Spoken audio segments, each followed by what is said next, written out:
Let's go! LSU Arkansas film study. We are going to Atlanta. A W is a W is a W. You know, look, I could go through a laundry list of things that we have to do better, but the fact of the matter is our guys wanted to win. They were prepared to win. So, as I always say, I don't know the play calls. I am not as smart as these coaches. Obviously, Brian Kelly, one of the best coaching jobs in the history of LSU football, getting us to Atlanta in his very first season.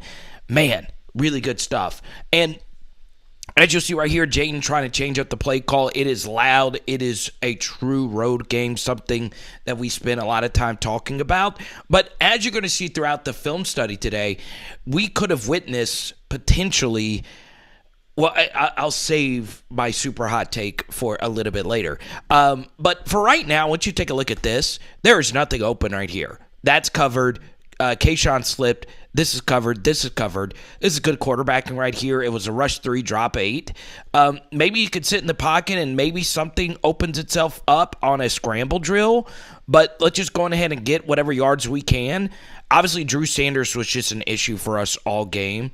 He is their version of Harold Perkins, and he is fast enough to run down Jayden Daniels as a former 5-star recruit. So obviously, LSU was able to run the football versus the light Arkansas front. Really good job right here. We had a lot of success versus Ole Miss, sealing their contained defenders to the inside. Good read right here by Josh to, or actually Jayden to just bounce it into this area. Good block right here by Josh for us to fall forward and get a nice first down.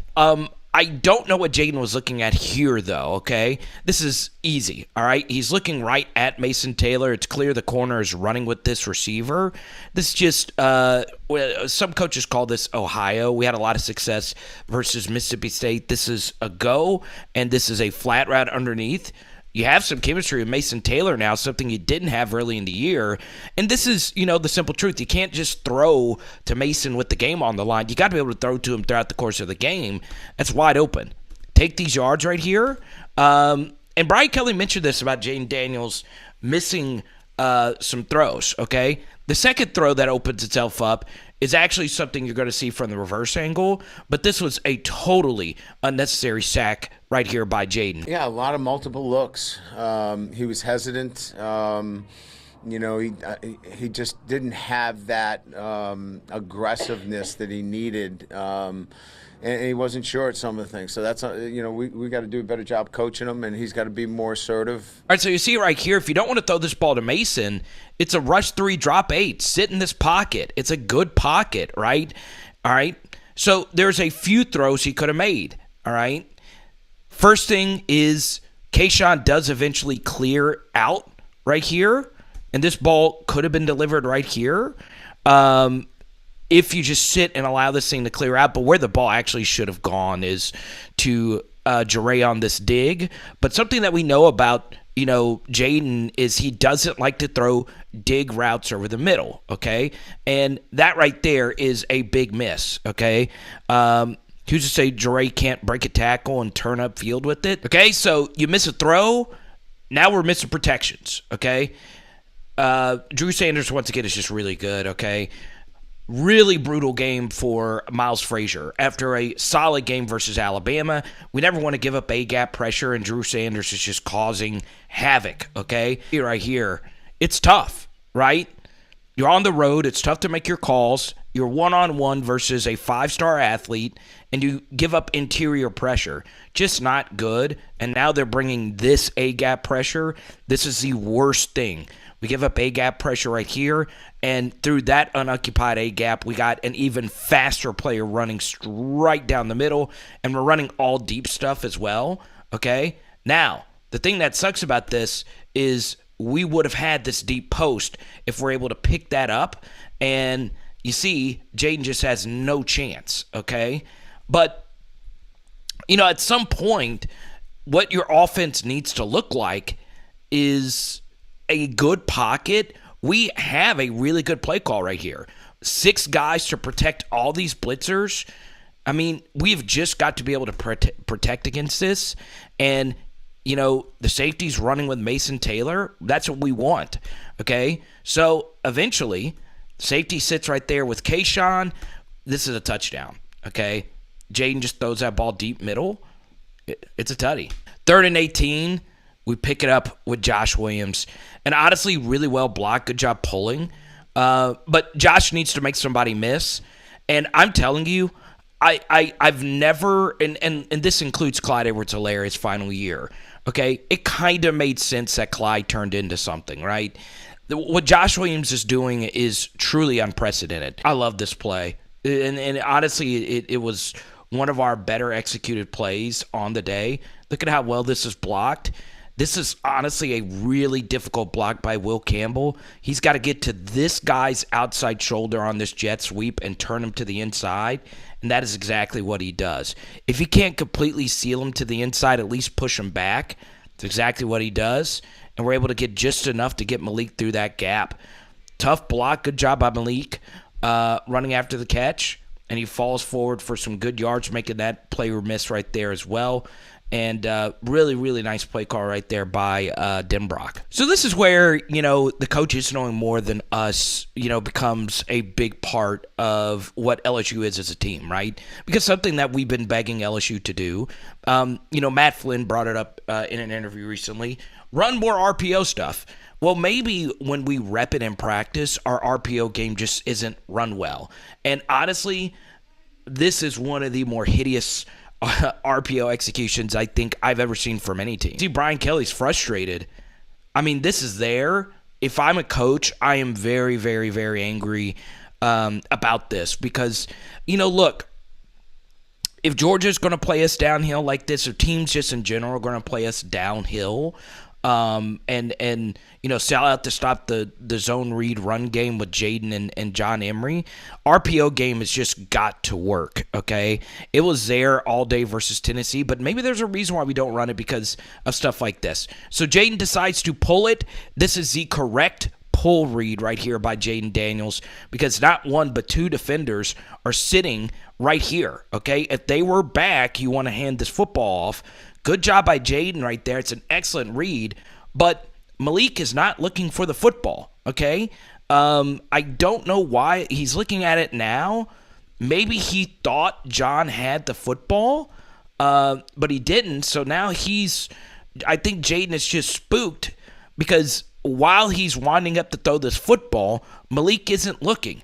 Now, truth be told, Jayden does have a tendency with a clean pocket to just throw the football erratically, and that's exactly what happens here. He throws the football right into the chest. It's still a good catch by 7, but Malik wasn't looking. I mean, that's just not good at this point of the season. Give Jayden a lot of credit making this tackle. This is going to be what Cortez Hankton brings up in the wide receiver meeting room.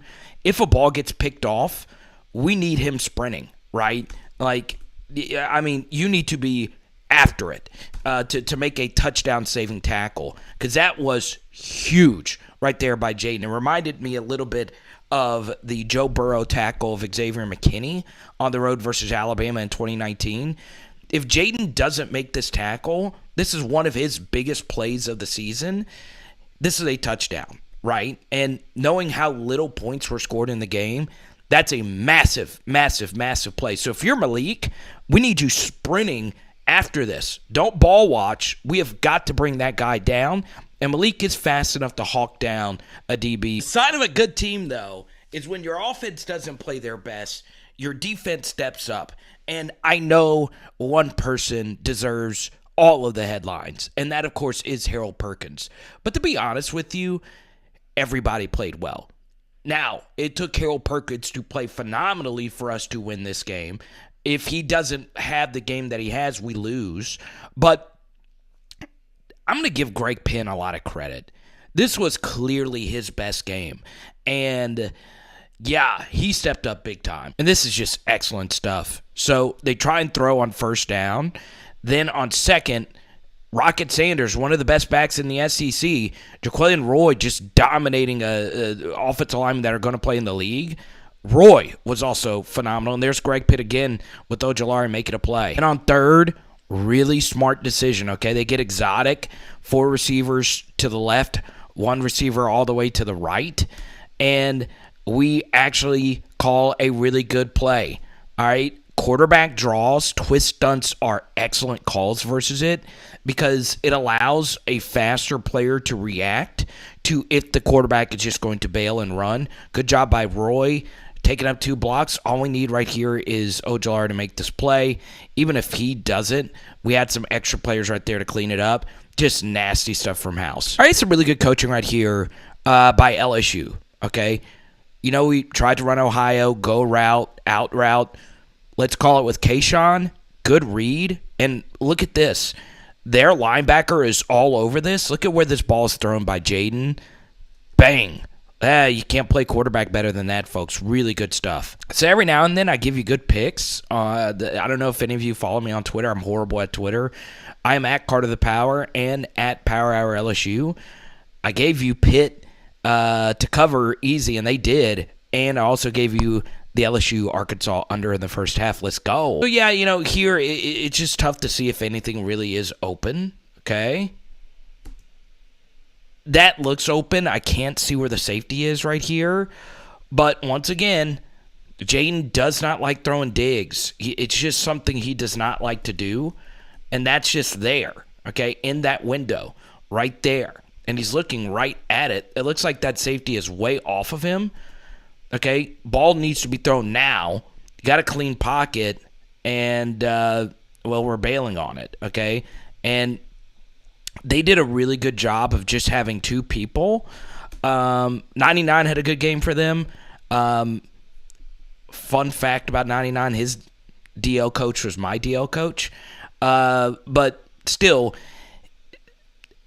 give Arkansas's front a lot of credit. They played well, but, man, we missed some throws. False start penalty. You see, when you miss throws, penalties begin to pile up. And here they decide to crowd the line of scrimmage, and we're just trying to throw a deep slot fade, okay? Now, the placing here by Jayden is just isn't good, okay? If the DB is this far off of you and you're throwing this, we like this. Kayshawn going man-to-man versus his DB, all right? We're not getting over the top of that. So a lot like the Alabama game, where the ball probably needs to be placed is to the back shoulder, okay? And, you know, we just throw it out there and it's just incomplete. So they get a good punt return, and this was one of their best plays of the day. And obviously, you know, coming up, we'll be playing Georgia. Where Georgia is at their best is they have really thick tight ends that can block the edges really well. And this is just good stuff by the RB, getting a good block on Perk. Tight end gets a nice block in there as well. And they pick up a long run on first. I am just going to be honest with you. I was blown away how good Greg Penn was in this game. I mean, he had just not been this good all year. And I'm telling you, this is as good as you could play this position. I mean, he's taken on a block from their tight end and just brings him down. I mean, the dude was phenomenal for LSU. Second and 6, and this is, of course, after an Arkansas field goal. Oh, God, this is just not great from Jayden. And his zone read decision-making, and this is rare from Jayden. He made more bad zone read decisions than good. Now, it is difficult to decide whether or not you should hand the football off to the back or run with it. And it does get in your head if you fumble a ball early in the game on zone read pulls. But, man, if he decided here to give this football to John Emery, okay, he is cutting into this space more than likely for a nice gain, okay? Because you do see eventually Drew Sanders does cut to the inside, and if John could have gotten through there, it would have been tough. It probably would have just been a 5 or 6 yard gain, but you never know. You've got to hand this football off here. It is clear that the end isn't crashing down, and he is playing you the entire way. And he is right there to poke that football out from Jayden. You got to hand that one off right there, okay? But part of this also is when you're not getting these RPOs, right, they're able to just crash down on you. If you're not hitting explosive throws over the top like early in the game, that allows these DBs, because this is a safety right here, Hudson Clark. This allows these DBs to just play so downhill on you if they are not threatened by any deep throws either. So the inability to hit deep passes eventually catches up to you, and these guys are just playing so downhill that everything just compresses, if you will. You'll see it right here. You get a really good close-up camera angle. I don't know if there was a miscommunication here, but no, that's on Jayden. Okay, if you're pulling it, that was nothing on John right there. And yeah, 14, give him a lot of credit getting that hand in there and just punching it. That's just how it's coached. I mean, that's as clean of a punch, man. Like Ferreira had on Stylebender, that clean of a punch. God, it's just a huge turnover. All right, sudden change. We need the LSU defense to step up, and they do. Okay, good cutback right here by the running back, Green, but an even better play by Jay Ward. Remember, just 2 years ago, Jay Ward had the game-winning block kick versus Arkansas in this building. Good run for them on first. Get down. I don't know if this was a zone read right here by Hornsby or if it's a handoff all the way. If it is a zone read, that was also a bad decision to hand the football off because he is walking into the end zone right there. But good job by Jay Ward and Savion Jones who make a play. Okay? Didn't like him falling forward there, but still. I'm looking at you. Yes, I know I've already subscribed and rang the bell, but this man deserves some love for the Frank Broyles Award, right?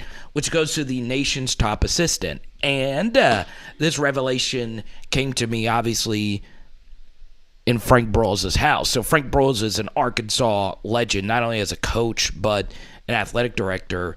And it goes to the nation's top assistant. So you see Joe Sloan, you see Mike Dimbrock up in the booth here. But, you know, Matt House has been one of the best assistant coaches in college football, if not the best. Once again, it's Greg Penn and this entire defense just stepping up and making big football plays here, right? And we haven't even gotten to the Perk part of this film study. So we need a good hold on the double team right here. We get that. And look at how well all these gaps are filled, okay? There is no cutback angle. Jaquelin Roy's right there. And look, every gap is just full. There's nothing there, okay? Good job by Baskerville knifing in there to cut this off. And everything is just stuffed, okay? Everybody doing their job, playing good gap sound, assignment sound football on this third down. And LSU's offense had been abysmal up to this point. Just get points. And right here, Jaquelin Roy and B.J. Ojolari save a touchdown. So we run the same twist stunt here, okay? One thing about this play, I don't know if he was, let me see, okay. All right, well, let's just run the play. All right, so you get a twist stunt right here. He's running to the outside.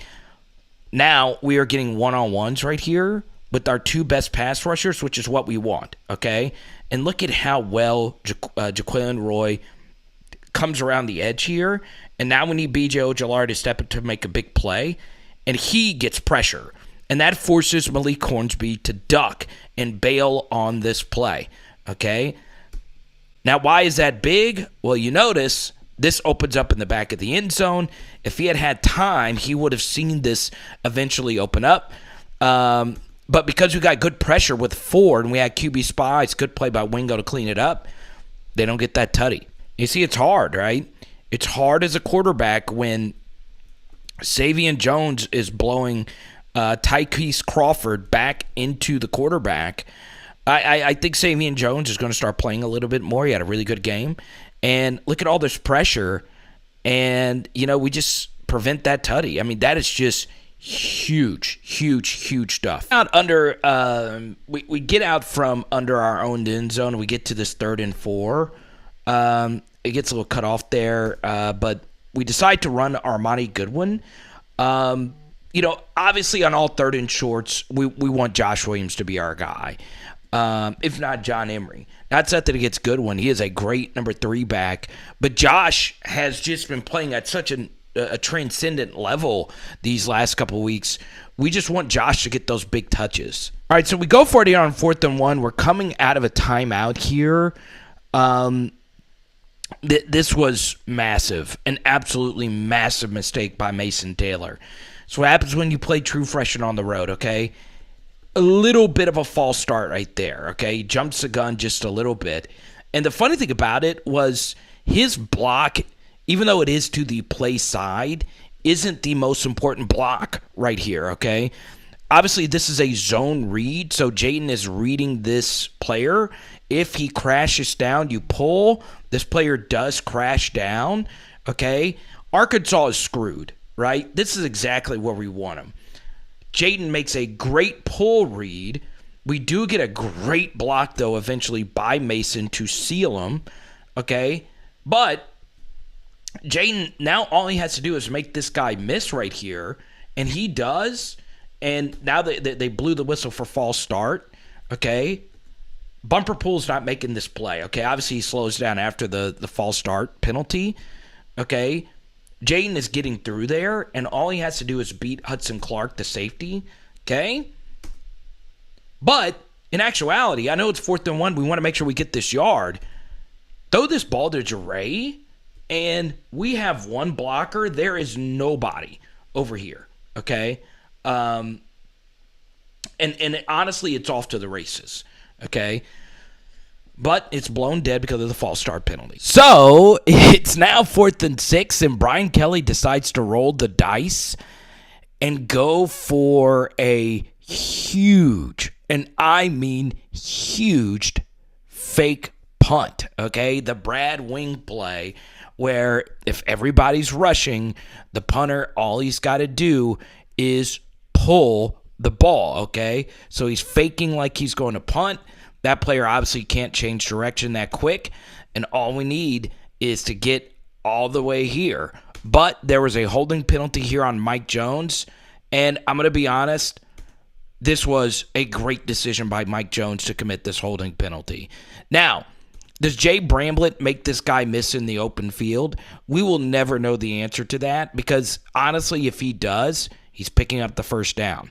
Now, if you're Mike Jones, you don't know that, right? So he commits a holding penalty, but there's a few truths about this.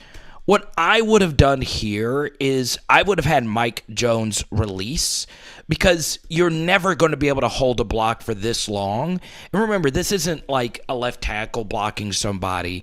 Bramblett, while it is 4th and 6, it's actually 4th and 21. He has got to run essentially 20 yards to pick up this first down. Okay? So that is a long time to hold this very critical block. Okay? Now, Baskerville takes care of business down here, but that is a difficult play for Mike Jones to make.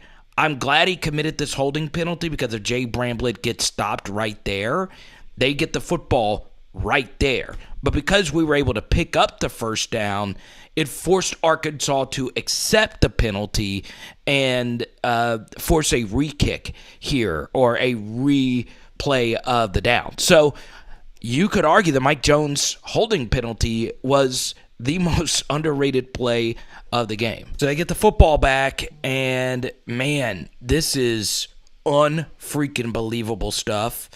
And Arkansas's skill guys just are very overrated, right? And this is actually their best skill guy, not named KJ Jefferson. It's Rocket Sanders going up against his old teammate Joe Fouché. This play is perfectly blocked, right? You couldn't ask for anything else for Arkansas to have their best player going up against Joe Fouché. And look at this tackle. Look at this. That is, I mean, you can't play safety better than that. Huge tackle right there by Joe. 2nd and 7, and that just puts stress on you as a play caller, right? Your skilled guys aren't making a lot of guys miss. They're not making a lot of plays. So now we're just blitzing guys, and we are dictating the pace, if you will. We bring Mekhi Gardner off the edge, and he makes a nice play. So you notice all the big defensive plays that have happened in this game, and we haven't even gotten to Harold Perkins. So that's part of the reason why I've played so many defensive plays, just to show you that, yes, Perk is the reason why we won the game. Probably a good 60 to 70% of the reason why we won this game. Because I'm going to be honest, not many athletes are catching Malik Hornsby, who's arguably faster than Jayden. This is one of the best plays you'll ever see. I mean, he obviously just hawks this guy down, and the presence of mind to get the hand on the football. And this was a big break right here by Arkansas. All right, Jay Ward, if Perk picks this up cleanly, which he would have, he might be scoring there. Or if Jay Ward picks it up cleanly, he might be scoring there. Little unluckiness right there, but eventually we do get the football. And you see how all those things kind of pile itself up? The Mike Jones holding call doesn't give Arkansas the good field position. Then the Joe Fouché play in the open field, one-on-one against the SEC's leading rusher. All of that leads into the great Harold Perkins making a play. Football is the ultimate team game. Let's go. So what you're witnessing here is transcendency, right? And also his supporting cast, along with Harold Perkins, playing absolutely phenomenal. One of the best LSU defensive performances I can really remember, because we really needed this to happen. Because offensively, well, once again, football is a very complicated play. So what you're going to witness here is, obviously we're motioning Mason Taylor to the outside. And this is about to sound crazy, but this was Jayden Daniels' best statistical play of the day, a 20-yard run on an overall. We'll talk more about his overall performance at the end. But while this was the best play of the day from Jayden Daniels, it was also, in theory, his worst. And this was Mike Denbrock's best call of the day. So what we're running here is a concept called Hoss, right? It's hitches to the outside and just goes from your slots, okay? So Kayshawn's running a go, Malik's running a go, and Mason Taylor's running a comeback, and Jure is running a comeback as well. And something very interesting happens. They decide to bring one player, so they have 4 players in the rush, and we have 6 players to block it. And both the goes actually get open, okay? We get exactly what we want. They roll into single high coverage, okay? What is the best concept to run versus single high? Well, it goes down the seams, right? So this gets open to Malik. You don't see it, but this actually got passed off, and Malik gets clear behind this player. And look, Jayden is looking right at him, okay? And the protection is okay, okay? All we need Jayden to do is to help out these pass rushers, okay? Really not so great rep right here by Will Campbell. He gets beat. It's not bad, though, okay? He does a good job, and Will is so good at this. When he gets beat, he does a good job fighting back into the rep, and we need Jayden to step up into the pocket and deliver this ball to Malik. Yeah, I know you don't see it. Or what you could do is you can look off and get the safety to come over here, and we have Kayshawn wide open for a walk-in touchdown. Or, if you don't want either one of those, you could work backside all the way to this comeback route, because this corner sees that Kayshawn is running wide open here, and we miss both of them. Touchdown miss here, touchdown miss here, okay? And if it wasn't going to be a touchdown, it was a deep ball to Malik, okay? Instead, we just sit back here, and at least Jayden doesn't decide to throw this football, because if he does, it probably would have been a strip sack, and he's able to step up, and it's kind of like the Florida State game all over again, right? Where, yes, Jayden missed open throws down the field, and he does a good job making a 5-star athlete in Drew Sanders miss, and he does have his longest run of the day, which was 20 yards. He makes this guy miss as well, but you've just got to be able to make those throws at the same time. If not, you're going to miss out on opportunities. So you see, football's complex, right? Especially with Jayden as your quarterback, because the bonus is if you do miss throws that are open such as that, you still have Jayden's lethal running ability. We get a good run from Josh on first, so we go back to it, but instead we decide to RPO it. It's the same thing as the Malik Neighbors concept. We get both of these players, along with this player, to respect Jayden's running ability, to crash downhill, okay? So, obviously, this is very easy. Throw to Kayshawn for a walk-in touchdown. Kayshawn does a great job creating all the separation, but give Hudson Clark a lot of credit, or whoever this is, deflecting the pass to not allow it, and you see Kayshawn is just beside himself because he knows that was a walk-in touchdown. Good read by Jayden to pull on the RPO, but give them credit, make it a play. Could you avoid that deflection right there? Some quarterback coaches will say that, yeah, you can, but just give them credit, and man, that just sucks. Now we get to this 3rd and 5. You could argue a slant could have been completed here if we protected this well, but we don't. They call a perfect stunt here. So what they're doing is they're looping this guy around, and all you have to do is occupy Anthony Bradford, and this guy's coming unblocked right through. That is exactly what happens. Jayden decides to not throw it. Could it have been thrown? I think it could have, but he decides to just eat this sack, and we kick a field goal. I think his ability to drop in coverage, we saw that today, being in the right place, and gap responsibility. So that was Brian Kelly talking about Harold Perkins. So I want you to see these two plays back to back, okay? So this was actually called back for an illegal shift penalty. So you look, play action to the right, throw a quick screen out here, okay? Now, watch this play right here by Harold Perkins, okay? He takes the inside angle. Normally you want to work over the top, but he still has the athleticism to get around that. Look at Savion Jones hustling down here and making the play, okay? But now watch this very next play. Now, I love Kendall Briles as an offensive coordinator. It's gotten me in trouble with some Arkansas fans on my SEC channel. But this is why, because on the very next play, they're running essentially the same action. So fake it to the right, roll out to the left, or just look for some things to the left. And guess what? They fool us, okay? Both the backers are selling out to the run, and you notice what happens. The tight end is unaccounted for right here. But remember, if you're a quarterback, one of the things you do pre-snap is look to see where everybody is. On the play before, Harold Perkins was all the way over here. But now he is in the box providing pressure on a rollout. Now look at this change of direction, okay? He sees that the ball's not handed off, and he's like, okay, I'm the contained guy. Now look at how quickly he changes directions and just bends, keeps his balance, and now he has got to affect this throw, okay? This is as open as you are going to see a receiver, okay? This is the perfect play call. Great play callers do a great job of showing the same look but running something different, okay?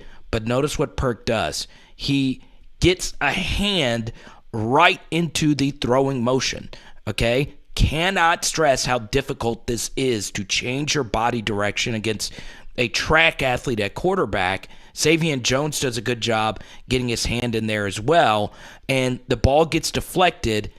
He can't catch it. Look at this. They've got blockers across the way, okay? He would have blocked him. He would have blocked him. He would have blocked him. Huge game prevented because of Perk. They blow a timeout. It's 3rd and 13.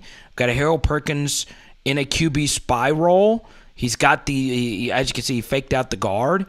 You're just not going to outrun this guy, man. He makes another great play. And if you're Hornsby, you're so used to outrunning just everybody, but not Perk. And the sign of a good athlete is how quickly you can pop up after a tackle. And that's just nuts. I mean, it's just nuts. So, yeah, I mean, you're just not going to – that's a one of one right there. So I want you to remember this chart right here, okay? So you notice Jayden's QBR got better as the season moved on, okay? And at the end, I'm going to reveal what his QBR is for this game, and it might shock you. It's some good stuff. All right, it's first down, light box, 1, 2, 3, 4, 5, 6. Our 6 against their 6. Get a little lucky. They bring a blitz, and we run right underneath it. Good read by Jayden to see this player and hand the football off right here, okay? All we do, we just need John to run underneath it into this space. Good block by Mason to seal this to the inside. Mason's just getting better and better. Good broken tackle on bumper pull. And now we just need John to make Hudson Clark miss. That's easy with all this space right here. And it's just excellent offense right there.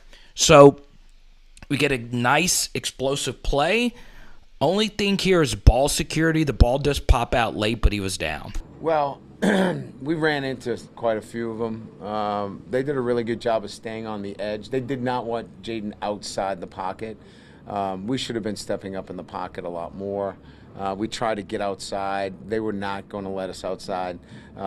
They stayed on the edges. There were no 4 techniques. These guys stayed in 5s, stayed to the level of the quarterback. I thought that they were well coached in terms of what they were trying to accomplish. I thought they did a really good job. So this was, just as a team, the worst offensive rep of the day. And the reason why I played that full clip right there by Brian Kelly, I think he was thinking of this play. Nothing really gets open from the angles, but this was also just a really bad sack by Jayden, and just overall a bad rep from pretty much every single player on this LSU offense. So it's rush 3, drop 8. We just got an explosive run right there by John Emery on first down. Jayden has got to step up on this pressure. Now, it wasn't a good step up, if you will. And Brian Kelly was talking about, well, they weren't playing 4s, they were playing 5s. What that essentially means is they were staying on the outside shoulder of the tackles. They were not going to let Jayden just break contain right or left. So that is what he is mentioning. So first thing right here, it doesn't look like anything's open. Obviously, we can't see it from this angle. So once you get here, you just got to tuck and run this way, okay? And Brian Kelly also said in that quote right there, they did a good job of staying even. And what that means is they did a good job not over pursuing. Now, this is former LSU player Landon Jackson. This is obviously another really good end, I believe from Little Rock, Arkansas. But if you're Jayden, you don't want to go backwards if you feel this guy is even with you, okay? You're not always going to be able to break contain. So right here, step up and run into this, and then you can get flat, or just throw it right here, okay? You could throw it and just hit your check down right here, okay?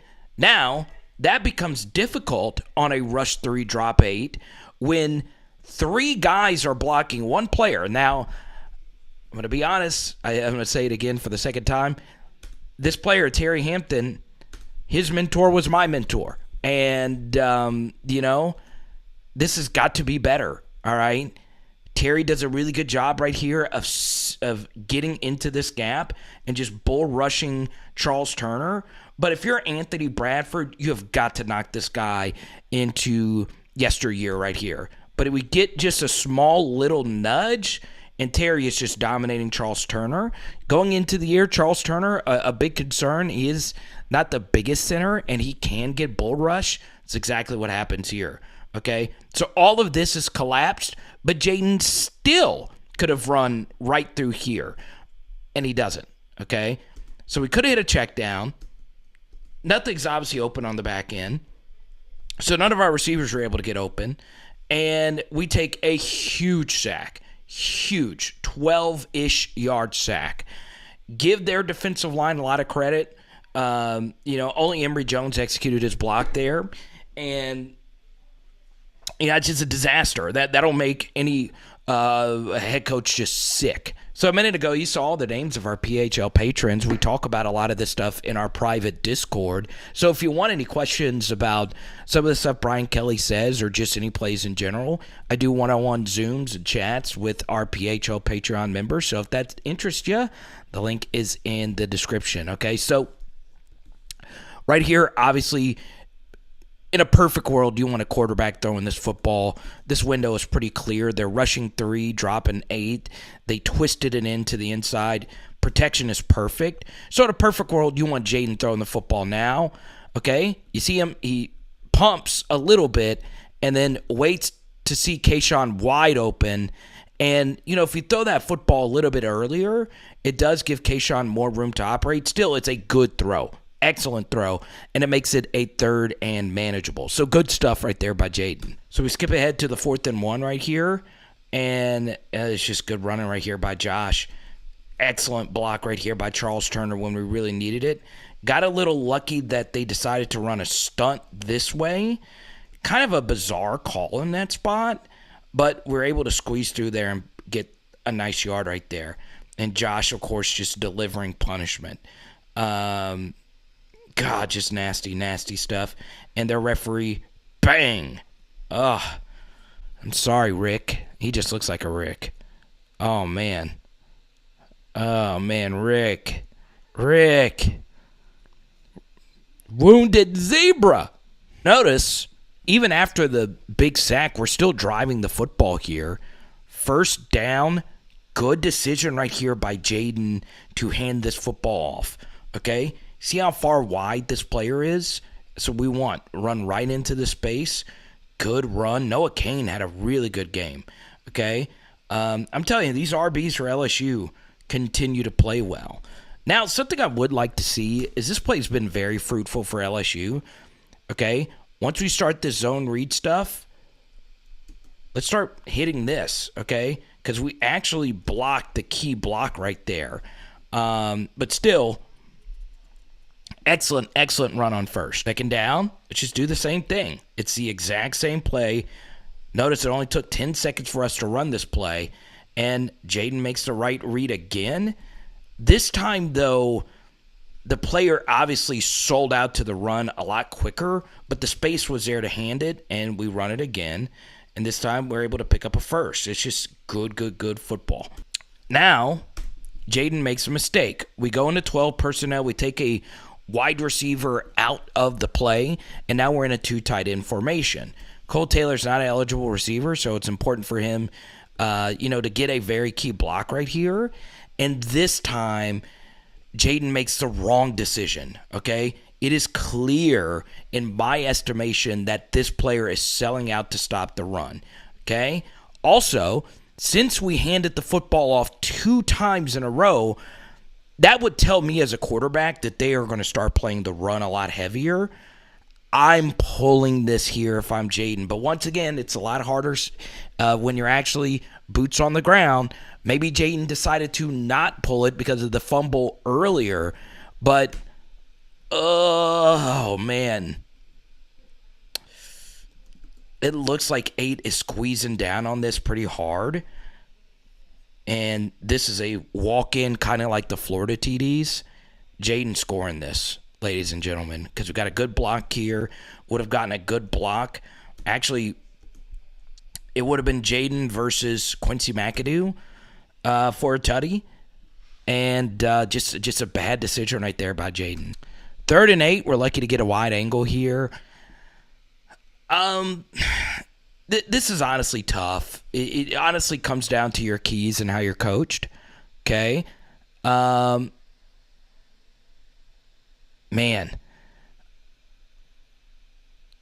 You get really good protection. Good job by Jayden this time stepping up into the pocket. He makes him miss, and he does a good job making this interesting. And it sets up a decision to go for it on 4th. Now, let's run this back here, okay? 3rd and 8. If I was a QB here looking at this pre-snap, I'm guessing that they're going to rush 3, drop 8, okay? And by that, I think it's going to be 2-on-1 here, 1-on-1 here, two, and essentially it's 1, 2, 3 guys to guard 2, and it's 1, 2, 3, 4 guys to guard 3, and this is going to be your QB spy. Okay, so they decide to have 2 QB spies here, and Jayden tries to work backside, and it's not there. Okay, nothing is open. He's trying to go, I think that's Malik right there. What I would have done here is throw this football right here, okay? Because in this spot, with the safety playing this far in, now once again, it comes down to your keys. Maybe his first read is right here and he wants to go here the entire time. But if I'm looking at this defense pre-snap, where do I know I'm going to have a one-on-one matchup? It's right here, okay? So I know I'm going to have all this space to operate right here, okay?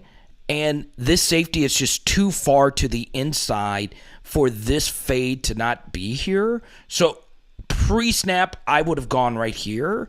And would it have been there? It would have come down to the throw, okay? Jayden decides to go here, and it's just clogged, okay? So now we run for it here in the red zone, and Jayden makes it a manageable 4th, okay? Not the worst decision by any stretch of the imagination. We want to make sure we don't turn the football over and at least give us an opportunity to kick a field goal or potentially go for it. 4, what would the play have been? I have no idea. We get a false start penalty here. So the analytic book that Brian Kelly referenced in the post-game press conference tells him to go for it, right? We're in a somewhat similar spot versus Tennessee, 4th and 4, about the first half. Obviously, the score was a lot different. I'm glad we committed this false start penalty, right? Our offense wasn't playing well at all. Who knows? We might get it. We might not. Part of this also could be that Arkansas does get the football first to start the second half. But I'm kicking the field goal on 4th and 4. 4th and 4 is a difficult yardage to gain, right? It's not 4th and 1, which, completes at about a 70% clip or better. I just think kicking the field goal, no matter the false start penalty, would have been the right call in that spot. But either way, 4th and 4, we decide to kick the field goal. For brevity, we move ahead to the second half here. Some great defense in the half. I actually cut out a play. Greg Brooks did a good job not getting fooled by a double move. If you will, it wasn't really a double move, but he made a really good pass deflected to prevent a potential touchdown in the half. But good stop. The LSU defense made a good stuff to end the half, and now obviously Arkansas is driving. Malik Hornsby just completed a 3rd and 4 run, and now we get to this play, okay? And it is another Harold Perkins masterpiece, if you will.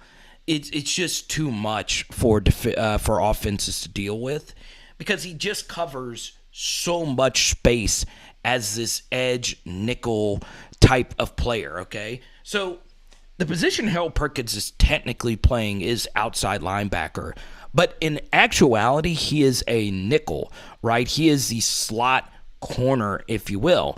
But he's not a corner. He's a linebacker, right? So we're playing a traditional 4-3 alignment with a linebacker, and it's the same thing that they try to run in the first half, okay? They know Trey Knox could slip right here, and I don't know exactly what the play call is. They're not even looking for the ball. This is just a disaster if you're Arkansas, but we still need Perk to make this play, and he does. Just so freaking big. Obviously, it's not mesh, but like deeper crosser concepts. You honestly just need to throw this right here. But Hornsby's like, look, I am a runner, all right? And I got all this space. But look at where Perk is, okay? He's a quarterback spy. He runs with the running back. He sees that he's not throwing it to the running back. And Hornsby, I swear, is outrunning most linebackers. But this is just absurd how quickly he closes this guy down. Unfreaking believable stuff. And it's just nasty that we could just rush 3 and have a QB spy I mean, that's just nasty. And this is also good stuff. If I'm dominating people, he did a good job, not taunting him. But my goodness, it's nasty. And we get to this 3rd and 7, and this is a Malik Neighbors drop. Malik's one of our best players. Jayden did a good job looking left and working backside. We get good protection. Good job by Josh protecting right here. Eventually, the player Emory Jones is blocking does get home. But, I mean, this is a long time, right? So, obviously, for Emory, you'd like that rep to be better. But under heavy pressure, look at where Jayden puts this ball. It's a tight spiral, too. It's not a wobbler, okay? And Malik's just got to make this catch. I mean, the ball could not have been delivered any better in that spot. Catch that football, removing the chains. If not, we are punting. Watch this. Look at Jeray Jenkins making some money on punt team. Okay? NFL teams are going to salivate over this. Okay? That's hard to tackle somebody that clean on a punt return when he had room. Good stuff. This is really good stuff from House. This time he brings Perk to the inside here, and he blitzes Greg Penn. Okay? That's just tough. That's just really tough.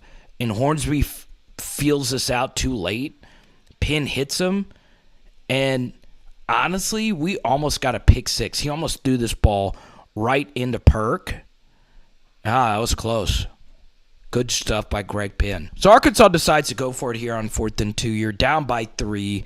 You're in plus territory. I'm okay with the decision. I saw the play that they were trying to run, okay? It's honestly pretty genius stuff, okay? But sometimes you could just overthink things.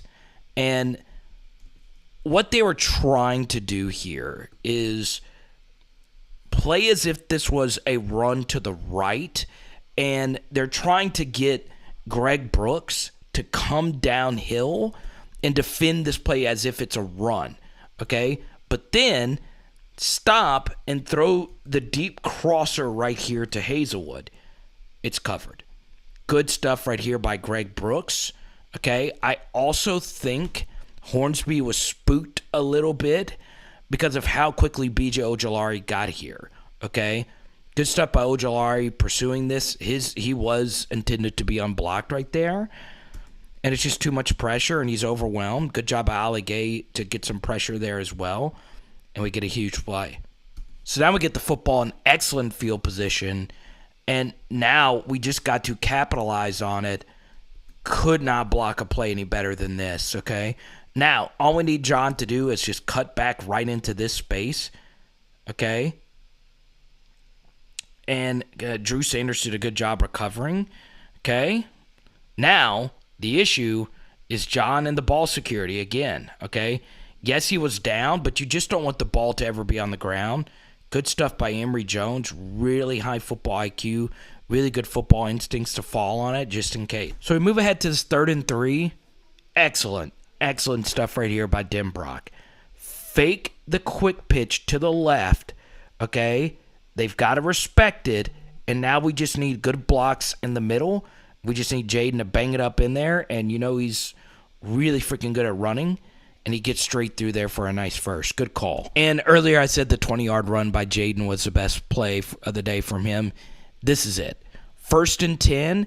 I like, we could talk about Denbrock's play calling. He did a really good job on 1st down of taking shots, okay? Now, it's Kyron Lacey at the top of the screen. He could have thrown this on McLaughlin, okay? Would have been very interesting. Transfer on transfer, okay?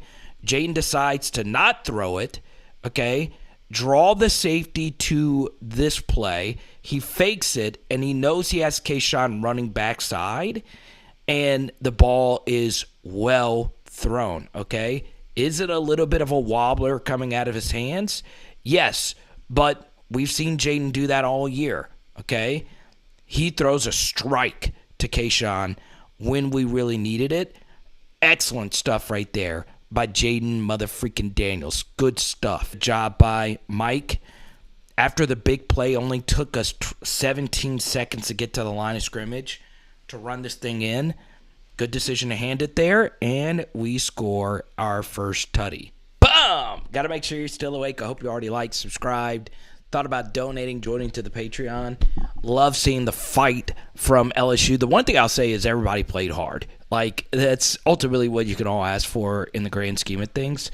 This time it was very interesting. So we decided to not bring Perk at all, and now we're trusting him in man coverage against one of their best players. Now, the backup, Cade Fortin, made a really good read to throw this football right here.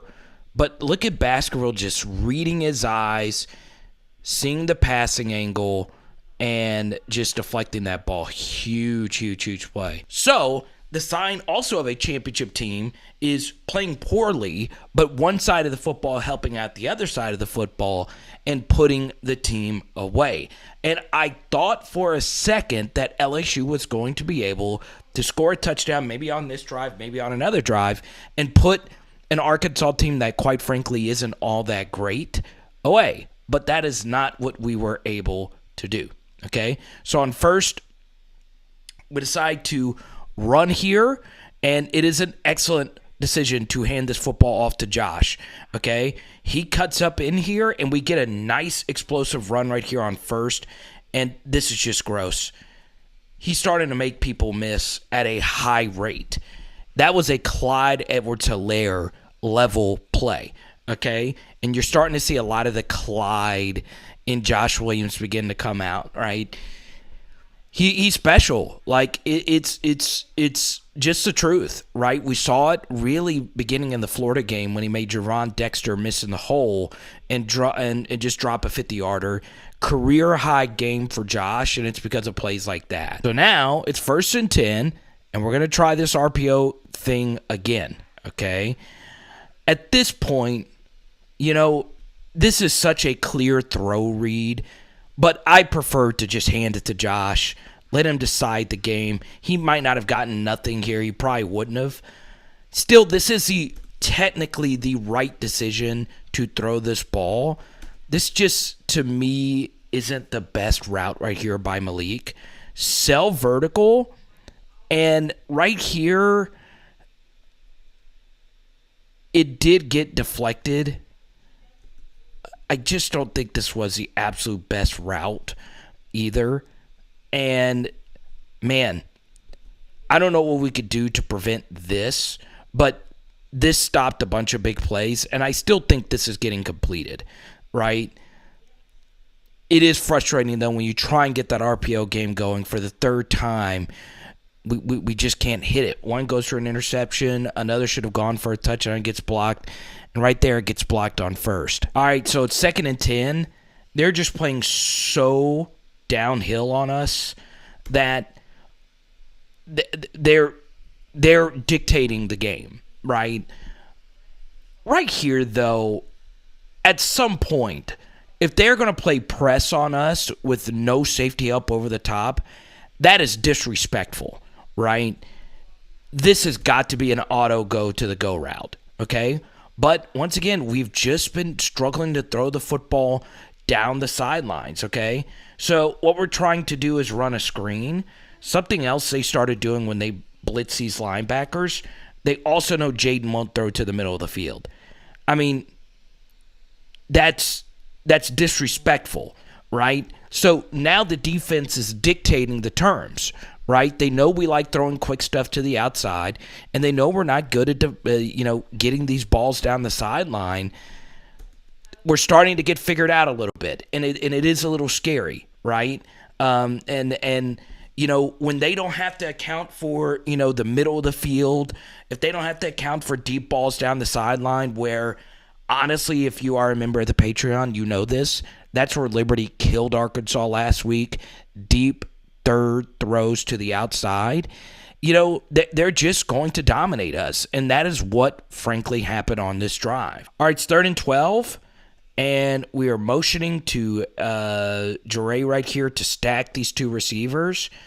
You have to know one of these guys is blitzing. They decided to bring both of them. Guess what? We got really, really good protection. Kinda. Okay? Now, we've been struggling with our personal protectors at times. Overall, it's been okay.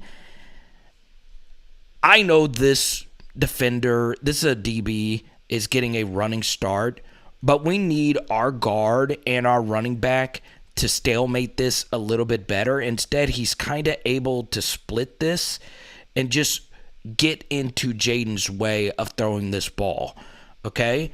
Still, it is not a well-thrown football at all. We're not even giving Malik a chance on this ball, and it's safe, okay? Here's the issue with this, okay? We all know Dwight McGlothern is a ball hawk, and he could pick six at any time, but we're up by 10, and we're in plus territory. Number one, I hate this play call because I don't like all or nothing low percentage throws. We're in plus territory. Let's make this a manageable fourth, okay? Instead, we're running all deep stuff past the line to gain. Right here, that's not what we want to do. They are just sitting there waiting on our routes, and nothing is open, okay?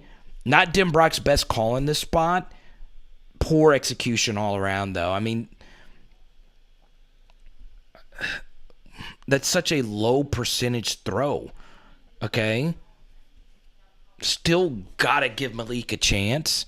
And I don't like this. I don't like one of our former players staring us down on the sideline. But McGlothern deserved it. I mean, he played a really good game versus us. So we get to the 2nd and 10. Give Perk and honestly Savion Jones a lot of credit. One thing that Matt House has done a really good job of this year, okay, is getting our defensive ends one-on-one matchups in a 3-tech situation against the guard, right? If you're a guard and you're used to going up against defensive tackles, going up against an end is a different type of player. So this is the first time this right guard is going one-on-one versus Savion Jones. Good job by Perk bending this edge and forcing Fortin to step up. The next step for Perk is obviously sometimes he can run himself out of a play, but because Savion Jones is dominating this guard so bad, look at this. What a freaking play. He swims over that guy. Good job by Perk forcing that play out. And, God, it's just really good pass rusher right there by Savion Jones. He is getting better. So this 40-second play clock is supposed to start once this play ends, okay? And you notice, it didn't start until,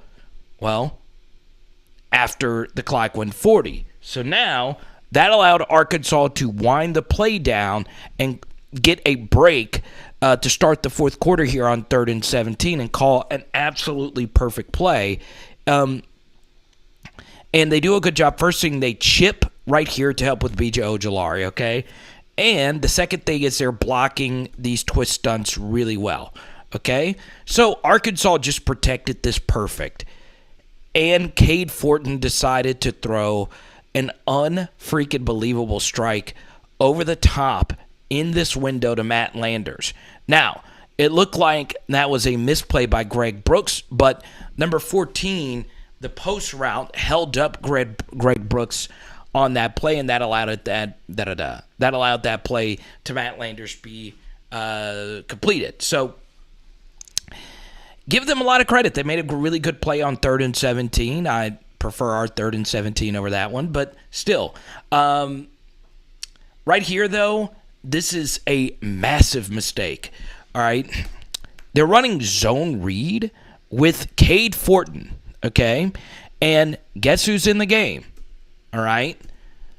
The guy that a lot of people are asking to take Greg Penn's spot. Now, remember, Greg Penn is playing really well right now, and we are bringing a corner blitz. So the corner blitzer is now the contained defender. B.J. Ojolari blows this up to the inside. So this puller is now taking on Converse. We need Demario Tolan to make this play, okay? Converse needs to keep contained and not allow this play to go to the outside. This play is dead, right? And this is a huge juncture of the game, all right? Instead, Tolan gets beat by a mediocre athlete. Then, I don't know what Converse is doing here other than being held. I don't know why he spun around this way unless there was a hold that was missed right there. But still, you want to make sure that you don't allow him to go to the outside right there. And we give up contain. And that was really the only play the entire drive where you could just flat out blame the LSU defense. So, good stuff by Fortin to break the contain, but Matt House would have loved for that play to not be completed. Now, on the very next play, things get a little tricky, okay? So here we go. It's 1st and 10, and it's press man, all right? And guess what happens? All right? Hand it off to the left. It's stuffed. Look at this. Look at Wingo just drive this guy. He drove the lineman back into the ball carrier to make that play. Nasty. So then again, Matt House calls a perfect play. We have our best defensive player running full speed at Cade Fortin, and we barely miss a massive play. Obviously, in a perfect world, maybe Perk could have reached his hand out right here to get his hand. If you lead with your left arm, you might be able to catch his elbow. Still, this reminded me a lot of the Max Johnson throw to Jure, okay, versus Texas A&M last year. Right when he's getting hit, look at where this ball is placed, okay? Maybe if you're Garner, you got to turn your head, but, you could not have thrown the football any better. You couldn't have handed the football better. Sometimes you just get beat. Now, if you're Gardner, it sucks, right? You gave up an explosive touchdown right there. But that drive, just give Cade Fortin some credit, right? Those guys have good players too. Even though it's a third-string quarterback, sometimes those guys make plays. So while we gave up contain on that one run, give Fortin a lot of credit. He threw 2 big darts to number 3 Matt Landers, and they scored a tutty. We got to hold on to the lead, or better yet, extend it. I just loved Mike Denbrock's aggression on first down. So we're trying to run a double move here. Normally, our best double mover this year has been BTJ, right? And this time, they do a good job playing this. Quincy McAdoo has been a really good DB for them. Man, look at this. And, if you're Jayden, throw this, right? It's a tough throw. He sees that and he doesn't like it. But if you look across the way, man on man, then we have Kayshawn going up against Blair. I'm telling you, Blair has been one of the SEC's worst DBs this year. Horrible game versus Bama. I thought this was a player that they were going to attack, and he had been giving up a ton of explosive plays. I'm pretty sure this is Kayshawn right here. I would have liked to have seen the All-22 on this play, because still, it's one-on-one right there, okay? Maybe it wasn't open. Jayden decides to tuck and run. Very, very, very interesting. Good play right there to bring Jayden down. And we pick up a few yards here on first. Arkansas left in. This is a difficult block. We need Mason to turn him this way. Notice how he reestablishes this line of scrimmage. If we get that block clean, we're getting Josh through there clean. And Josh still does a really good job carrying him. It's not the worst block for Mason. It's a very tough block. But, God, this is just a good stuff right there by Josh to fall forward there. And Josh does a good job not going down. I don't know how he didn't fall down right there. But we fall forward for a lot of good yards right there. Good stuff. So we commit a false start penalty. We get to the 2nd and 11. And this was massive. And I was a little shocked that we did not go to Dellinger over Miles Frazier. Frazier just had a really, really, really rough game. This is just a massive, massive, massive miss.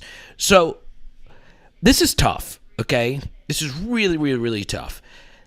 But 27 for Arkansas as a DB, and he just destroyed us on blitzes all freaking game long, okay? Now, a rule of thumb here for offensive linemen. As you can see, Frazier makes a step to the right at first, okay, to help out with the double. Now, where we don't want to give up pressure is through here, okay? There are gaps in college football. This is an A gap, the gap between the guard and the center, the B gap, C gap, so on and so on. What we don't want to do is give up pressure through here under any circumstance. So yes, you're going up against a really good player, and you do have two different players coming through here, but the goal here is simple. Kane picks up whoever comes through here, and Frazier's got to pick up whoever comes through here, okay? So all we need Frazier to do is just sit really heavy here, but instead he leans and give Paul, I think his name is Chris Paul, nice little crossover dribble move. He jukes him, and he's through, okay? Now, there's no escaping this. Whoever you want to mention cannot escape direct A-gap pressure from a DB running right down the middle, okay? Now, why is this such a massive miss? So Jayden looks left, and now he's looking right, okay? But now he's got to take his eyes off his target here. Bang. Huge, huge, huge, huge mistake right there by Miles Frazier. And you notice, right, not everybody just dominated their assignment. Good stuff by Will. Gregory gave him issues. Not the best rep right here by Emery, but it's good. All it takes is one player. Charles Turner got a pancake right here. We need that block to be completed. Now it's difficult, but still. Now it's 3rd and 20. I'm fine with this. I mean, we can't protect them. And, once again, 42, Drew Sanders. We had issues with him as a spy. And they stop us. I would have liked to have seen this throw there, but still. I mean, the play was missed on second. So on first down, Perk actually made a really good defensive play on a wide receiver in coverage. We're going to skip that one. And I just want to show some love to Jaquelin Roy making an unbelievable play. It's a first down if we don't get that shoestring. So now we get to third. Tremendous call here on third. Just tremendous, tremendous, tremendous stuff. And the funny thing is it actually does get picked up, but I love the philosophy here. On the last big third down he completed, we just sat back in coverage. This time, though, we brought almost everybody, and Greg Penn, again, getting in there. That was protected really well, but give Garner a lot of credit. Got beat for the touchdown earlier, almost picks this off, and makes a huge play on 3rd and 9. So they punt it, and guess what? We get another opportunity. A championship team finds a way to at least get something going offensively. Good stuff from this OL. God, you could not have blocked this really that much better. And now we just need Josh going one-on-one versus this safety, Hudson Clark, who's originally a corner, makes a miss. God, that's just some elite running back play. Good run on first, well blocked, and now he's just carrying people. Good stuff. 2nd and 1. I am a big fan of wide receiver motion, and I love orbit motion, okay? It just looks strange, and we really hadn't shown a lot of orbit motion. So guess what? We run in the direction away from the orbit motion. They over-penetrate this play, and Josh, oh my goodness, again, makes a guy miss. And God, if he could have gotten through there a little bit cleaner, would have been off to the races. But, I mean, It's unbelievable how many tackles he's breaking. Truly, truly, truly great stuff. All right, so let's put him away. All right, we're in 12 personnel, and we decide this time to keep it. Smart read to keep it there, okay? Now we need a good block, and we just need Jayden to get upfield. Give Dwight McGlothern a lot of credit, okay? This is as well as he could have played this. All right, here's two LSU guys going up against Jayden. Patrick Peterson's really good at this. You notice he swipes the arm down at the stiff arm and gets to the legs. Good tackle. Their DBs just dominated our receivers. And honestly, not being able to throw slants, Jayden just hasn't thrown slants well all this year. Missed the third down versus Florida drop, the early drop versus Tennessee. We also missed one versus Alabama. Teams are just going to keep giving us the middle. And you see, it's just a really difficult throw to throw this football from this hash all the way over here. We've also just stunk on sideline throws. Notice they are giving us no safety help. This is where Arkansas's weakness is, these deep half throws. That's where Liberty ate. I mean, once again, they're giving us this. They're giving us this. And it's just, the pocket's good. Jayden does a good job sitting. And honestly, this ball is not poorly thrown at all. In fact, it hit him in the hands. Just a good play by McAdoo to get in there and break it up. Got a little unlucky. The idea of this is Dre just needs to create some traffic so this out route can get open, okay? And that's basically the design of the play. Dre did a good job getting in this guy's way as much as he could have. Obviously, you can't hit him. That's offensive pass interference. And look at where Jayden throws this football. Boom, okay? Notice the time, 6:42, 3rd and 7. When we really need it, Jayden will look like Joe freaking Burrow throwing the football. It is amazing how this guy has that switch. Now, this is on Kayshawn. You've got to make this guy miss, or you've got to fall forward for the first down here, okay? Alphas get through that and make this play. Okay? Still a good catch, a good route. We need Kayshawn to fight through that and get that first. Either way, it's 4th and 1. 4th and 1, and they just dominate this. I mean, there's just no other way around it. You'll see it right here. One thing LSU could do, I saw Michigan State do this last year. If they're going to play that downhill, fake it, run a tight end over the top. Jayden's got to pull this, though, and go mano-a-mano for the yard versus Hudson Clark.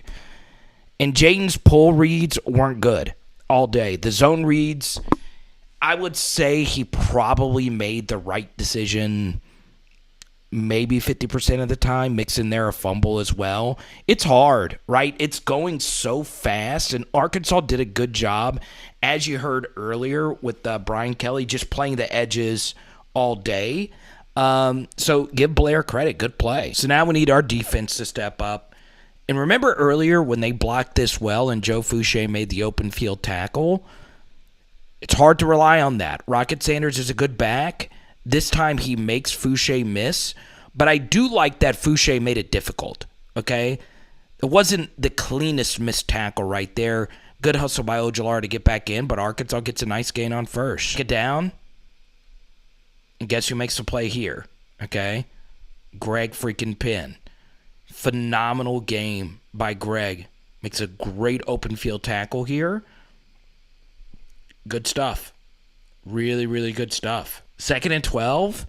I'm going to be honest. I was really shocked at how well we tackled Rocket Sanders.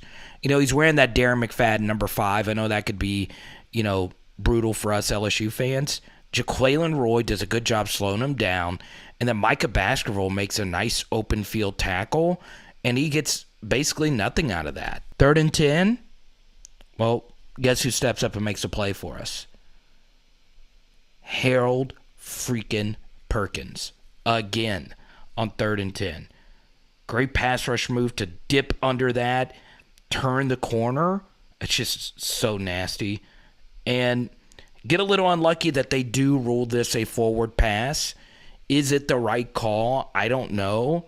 Still big time play by Perk. Good job right there by Baskerville. And just good stuff. I'm a little shocked Arkansas elected to punt. But that gives another opportunity for our offense to put this game away. Okay? Good decision right there by Jayden to hand that one off. Okay? Notice the edge player is playing Jayden. Hand this football off. Get these yards right here on first. Good run by Noah Cain. Okay? And my bad, that was actually second. So, 3rd and 4, you need good luck to go on your side. And, once again, really good teams don't rely on the referees to bail them out. They know what we're running, okay? It's pretty obvious what we're going to do. Roll out to the right, and it's basically the same thing. Block this corner and hit Dre on the out. Good stuff right there by Malik. The ball is not well thrown, okay? On the 5th step, 1, 2, 3, 4, 5, okay? It's not well thrown, okay? It's behind him. Dre does a good job catching this. Not only catching it, but almost getting the first. You hit him on the outside shoulder, this is an easy first down. We get bailed out. It was a bad spot. It should have been 4th and inches, and Brian Kelly would have had to make a decision in that spot whether or not to go for it, but we'll take the good luck. All right, 1st and 10. Denbrock's going to do what he's done all game, which is throw on first, okay? Now, do I like it? I actually do. I think aggression plays out well in the long run. Was there something open? I mean, McLaughlin just dominated us. I mean, there's just no other way around it. I didn't like that a lot of these concepts were difficult, okay? They're deeper concepts. Once again, not really a lot of in-breaking stuff. We know we know Jayden doesn't like throwing, deep digs. So, still, Mason Taylor gets beat to the outside here pretty badly. Emotional, big game last week. And honestly, it wasn't Mason Taylor. It was it was a personal protector here. I'm a little shocked that Josh Williams isn't in the game here. Still, it's 1st and 10. It's just too much pressure given up right here. Jayden does a good job stepping up into this and then stepping up through this right here, okay? And there's just not a whole lot you could do. Obviously, Emory Jones is trying to carry his guy. They called a penalty on this, and there you go. So some poor execution on 1st and 2nd down after we were gifted the first down there. Sets up a 3rd and 14. Okay, we decide to run with Noah Cain, and he says, look, Carter, I'm tired of you saying Josh Williams should be getting these crunch time reps. Let me carry us to a victory.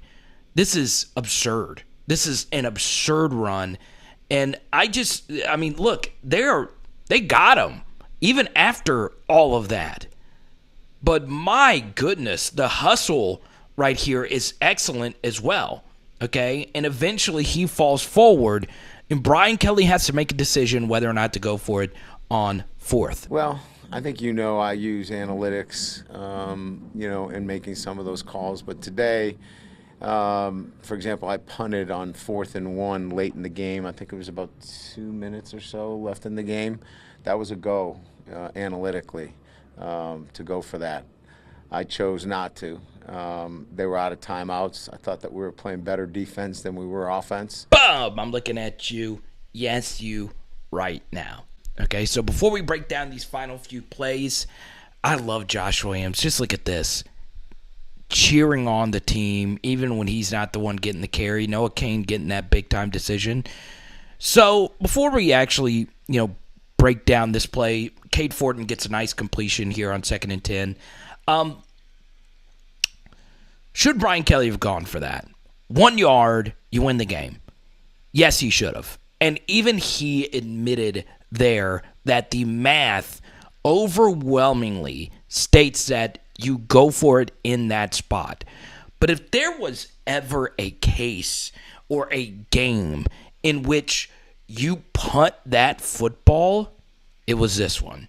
So, in my gut, it would have been very difficult, especially, for someone like Brian Kelly. It was probably pretty difficult there to punt the football because he is very analytically minded, and the win probability of getting 1 yard, once again, 4th and 1 since 2014 have been completed at a 70% or better clip. But I do agree with BK's gut decision to actually do it. Now, I wouldn't have had the guts, ironically, to punt the football there. I would have gone for it because I just wouldn't have been able to live with myself if I would have lost this game because the math is so overwhelmingly in favor of going for it. 1 yard, it's over. But your best players on the field were all on the defensive side of the football. It took the absolute most pinpoint accurate passes from Cade Fortin, and one of those was when he was getting hit simultaneous. This was actually one of the few times where a feel for the game, non-analytically sound decision to punt the football and be conservative in that spot is actually the right call because your best player was number 40, and you want to give him the opportunity to go decide the game, and it paid dividends, okay? Tykees Crawford just got destroyed all day. He is a backup. Good decision getting Perk on him, and Perk saved his best for last. Look at this move right here, ladies and Gentiles. Nasty, all right? The right tackle leans. You never want to lean. Perk sees that lean, and look at how he just chops down Von Miller's around the edge, and right when he is set to throw it, he makes a play.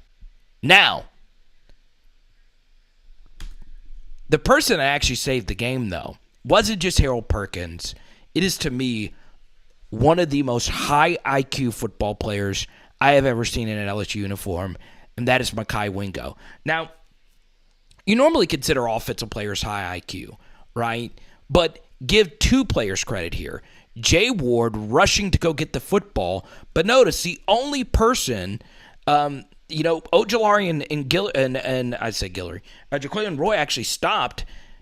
It's not a forward pass, but even if it was a forward pass, or if it was reviewed to be a forward pass, a good rule of thumb, kind of like with Emory Jones earlier, is when you see the ball hit the ground on offense or defense, go pick it up. And that is exactly what Wingo does, okay? Now notice, everybody just kind of stops. Wingo doesn't. If he doesn't, Fortin would have gotten the ball, okay? And he possibly could have gotten it and ran with it because the Ojulari and Roy thought it was a forward pass. That decision by Wingo to keep playing sealed it. So, what do we make of this game? Well, a lot. He's he got sick before the game. I threw up as we were going into our team meeting, and I said, hey, MJ threw up when he had his greatest game, and he said, who's MJ? I was like, man, I am getting so old.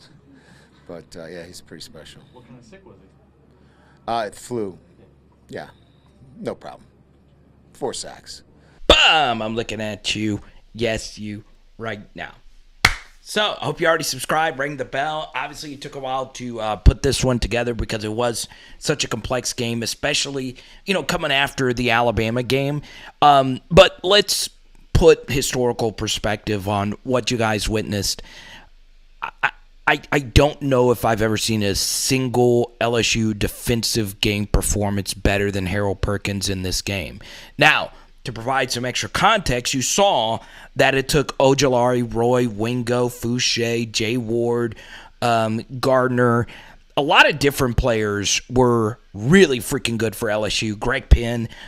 So it wasn't just him, and give Matt House a lot of credit for the game plan, but it was Perk, right? Once again, a big chunk of why we won this game is number 40, and you guys are really witnessing something truly transcendent. It's nuts. It's abso-freaking-lutely insane. The pass rushing, the coverage, it's just everything, honestly. And it's crazy. It's absolutely crazy. So I appreciate the kind messages with that. But the truth is, this guy is just phenomenal. And look, I understand that, I was very negative about the LSU offense today. I'm happy as you know what, that we're actually going to Atlanta, and I'm actually getting to go to this game in Atlanta. I'm really freaking excited about going to my first SEC championship game since 2011. That was the last one I got to go to. So pretty cool that we were able to accomplish what we've accomplished in year one under Brian Kelly. And BK deserves a crap ton of credit.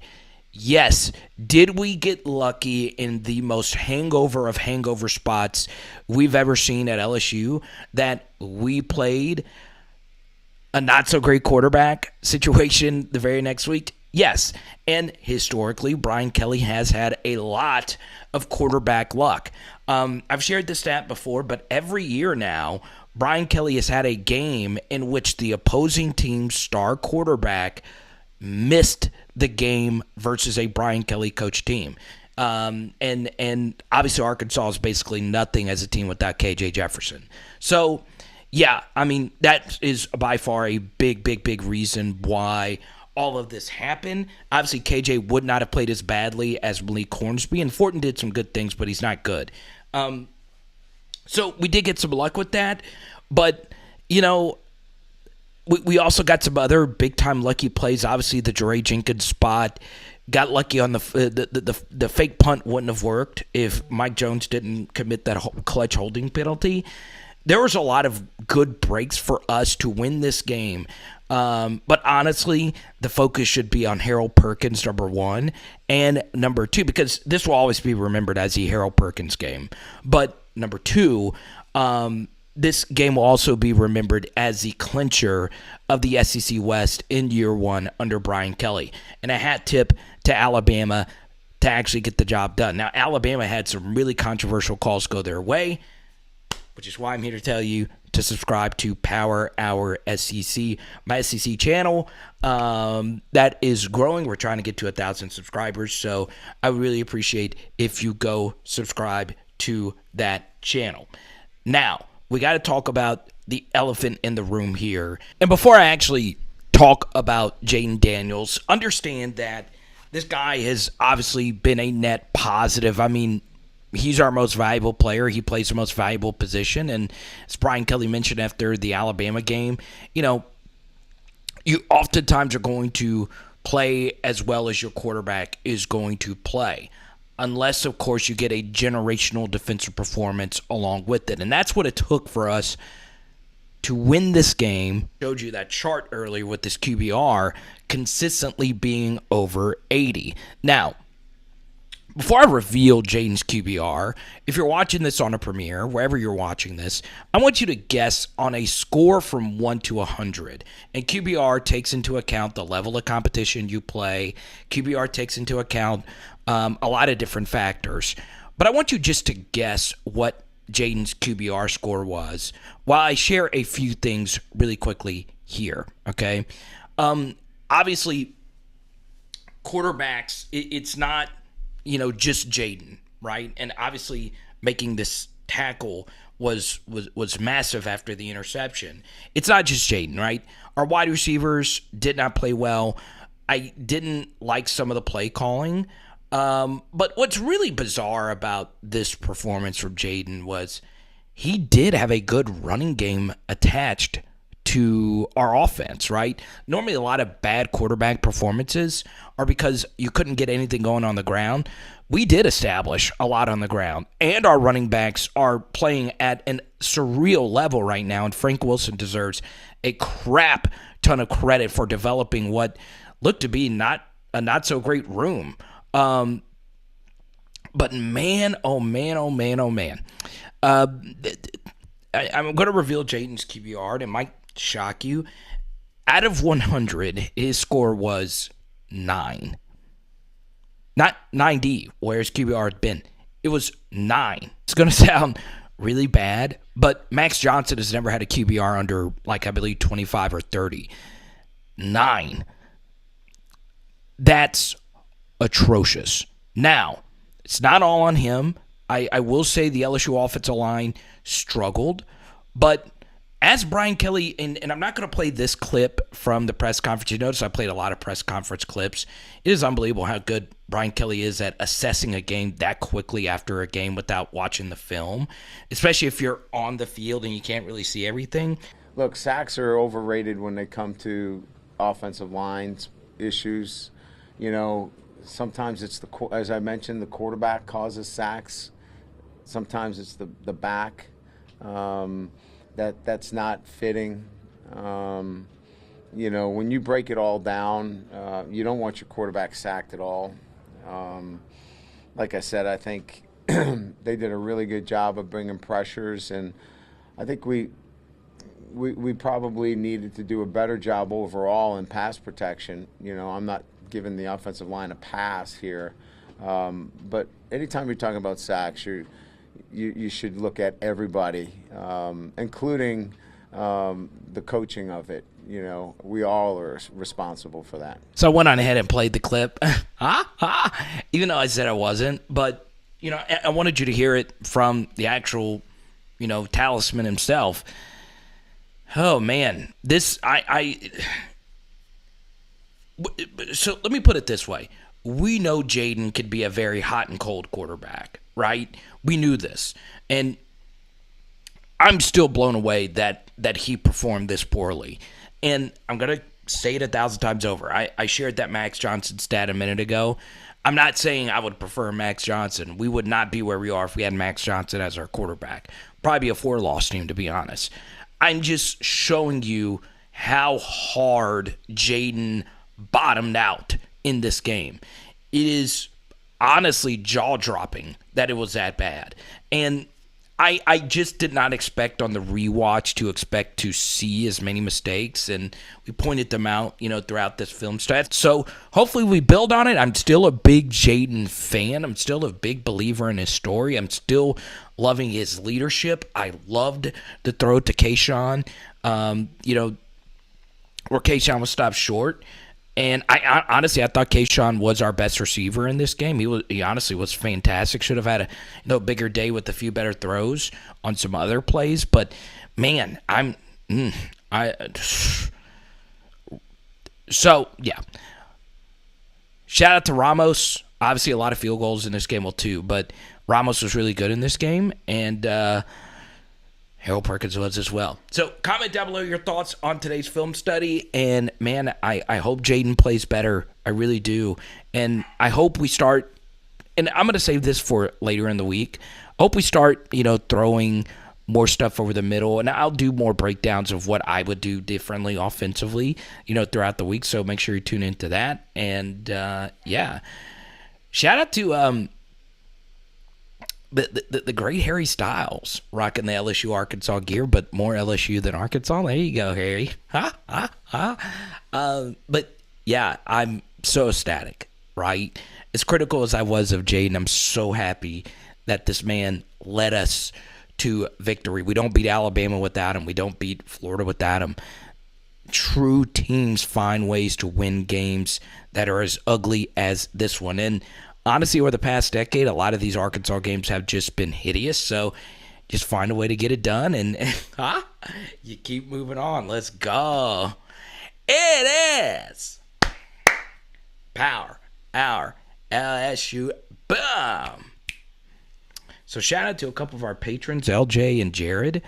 Made the trip. That was honestly pretty cool, and good to see us walk away with the boot. Good to see us walk away with the West. And let me know if you are going to ATL, do a meetup. Why not? And tonight we are doing some barbecue chicken. Let's go. Let's go, Jayden. Let's go.